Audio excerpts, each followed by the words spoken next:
رغم أن البعض يعدها حاجة كمالية، إلا أن تراجع الإقبال على شراء طيور الببغاء كان له أسباب أخرى. قلة استقرار بالبلد، محافظات ضررت نفسية أهاليها، تعبت، مو ممكن أنه يقتني ببغاء وبيته ما مأمن عليه وكذا، فيعني تقلل الطلب. هاي من ناحية.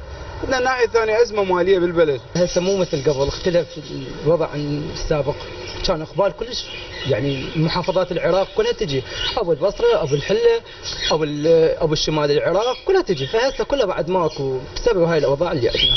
إلا أن بعض الأنواع كالكاسكو أو الببغاء الرمادي الأفريقي المنشأ لا يزال يحتفظ بسعره المرتفع، كونه الأذكى مقارنة بباقي الأنواع في سوق الغزل وسط العاصمة بغداد. رصاصي هذا أرقى شيء بالعالم يعني كله عالميا، يعني يتعلم بسرعة، يعني كلمات ياخذها بسرعة، خاصة بفرق صغير، يعني إذا هو صغير يتعلم يقوم يحكي بسرعة، يعني يا الله السلام عليكم صباح الخير. الطير اللي ما بيتدرب بين ال $200 ل $300 اللي ما بيتدرب.